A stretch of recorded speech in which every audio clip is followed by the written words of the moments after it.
ഞങ്ങൾ 4 മണിക്ക് യാത്ര പുറപ്പെട്ടതാണ് കേട്ടോ. അപ്പോൾ എല്ലാവരും ഉറക്കമുണർന്നു വരുന്നതേ ഉള്ളൂ. അങ്ങനെ ഞങ്ങൾ വെച്ചു പിടിച്ചു അങ്ങ് വാഗമണിലോട്ട്. വാഗമൺ പോകുന്ന വഴി ഞങ്ങൾ ഭാരതത്തിലെ പ്രഥമ വിശുദ്ധിയായ അൽഫോൻസാമയുടെ നാട്ടിലേക്ക് ഒരു എത്തിനോട്ടം. സൂര്യാംശു ഓരോ വയൽ പൂവിലും വൈരം പതിക്കുന്നുവോ, സീമന്ത കുങ്കുമ ശ്രീയണിഞ്ഞു ചമ്പകം പൂക്കുന്നു.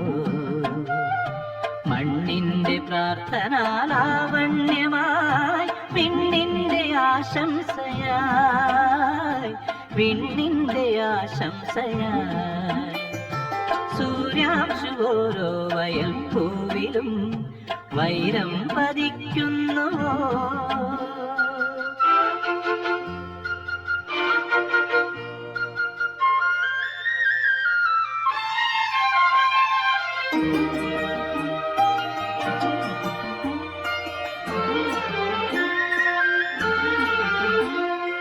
ഈ കാട്ടിലന്നിക്ക്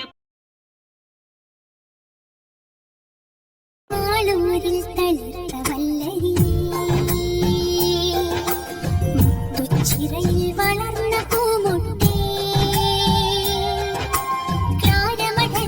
തിരിഞ്ഞ നറുമലരേ, പൂമുഖമാകെ നിറഞ്ഞ സുഗന്ധം നീ. മ്യൂസിയം, ആമോദിസ മുങ്ങിയ പള്ളി, മഠം, ശവകുടീരം എന്നിങ്ങനെ കാണുകയുണ്ടായി. അവിടെ പോയാൽ മ്യൂസിയത്തിനുള്ളിൽ ഫോട്ടോഗ്രാഫി അനുവദനീയമല്ലട്ടോ.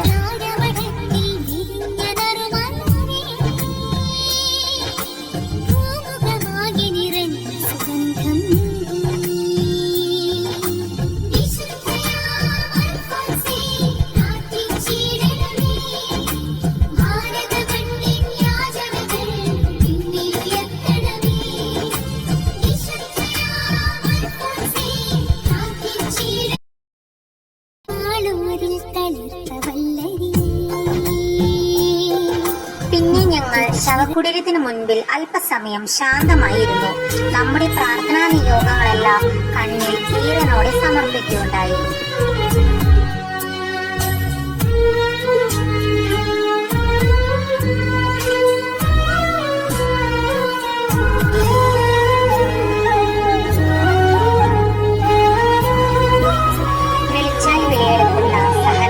വെള്ളരപ്രാവിന്റെ മുൻപിൽ നമ്മുടെ നിയോഗങ്ങളെല്ലാം നമുക്ക് മാധ്യസ്ഥം തേടാം.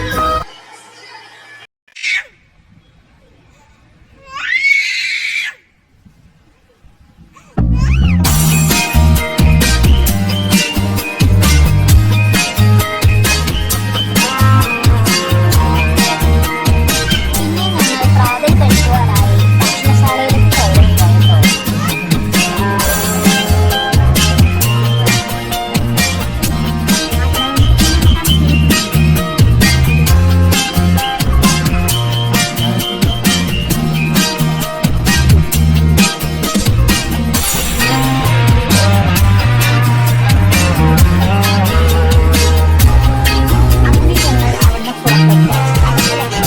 പോവുകയാണ്.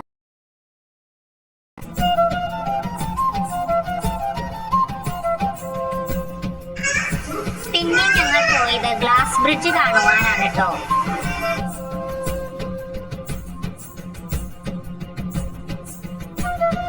ധാരാളം ആളുകൾ ഇവിടെ വന്നു പോകുന്നുണ്ട്. ഈ വഴിയിൽ കൂടിയാണ് നടന്നു പോകുന്നത്. ഇതെന്റെ ചേട്ടത്തിയാണ് കേട്ടോ. ഇപ്പോൾ സമയം ഏകദേശം ഉച്ചയായിട്ടുണ്ട്. പക്ഷെ ആ ഒരു വെയിലിന്റെ ഒരു അനുഭവം നമുക്ക് ഇവിടെ അനുഭവിക്കാനേ സാധിക്കില്ല. ചൂട് നമുക്ക് തോന്നുകയേയില്ല. ഒരു കുളിർക്കാറ്റും തണുപ്പുള്ള സ്ഥലം പോലെയാണ് കേട്ടോ ശരിക്കും. പ്രകൃതി രമണീയമായിട്ടുള്ള കാഴ്ചകളാണ് ഇവിടെ നിന്ന് നോക്കിയാൽ നമുക്ക് കാണാൻ സാധിക്കുന്നത്.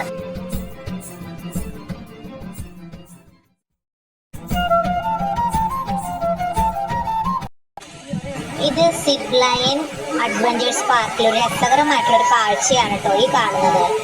അതായത് ഒരു അറ്റത്ത് നിന്ന് മറ്റേ അറ്റത്തേക്കുള്ള ഒരു യാത്ര. അവിടെ നിന്ന് യാത്ര തിരിച്ച് ഞങ്ങൾ മുട്ടക്കുന്ന് എന്ന സ്ഥലത്തെത്തി. ഈ സ്ഥലത്തിന് ഈ പേര് വരാൻ കാരണം ശരിക്കും മുട്ടകളുടെ ആകൃതിയിലാണ് കുന്നുകൾ രൂപപ്പെട്ടിട്ടുള്ളത്. ഇവിടെ നിന്നാൽ നമ്മൾ അറിയാതെ തന്നെ പറഞ്ഞു പോകും, എത്ര സുന്ദരമായിട്ടാണ് ദൈവം ഈ ഭൂമിയെ സൃഷ്ടിച്ചിട്ടുള്ളത്. സത്യം പറഞ്ഞാൽ നമ്മൾ ശരിക്കും ഒന്ന് കണ്ണു തുറന്നു നോക്കിയാൽ കാണാം ഭൂമിയിലെ സ്വർഗം.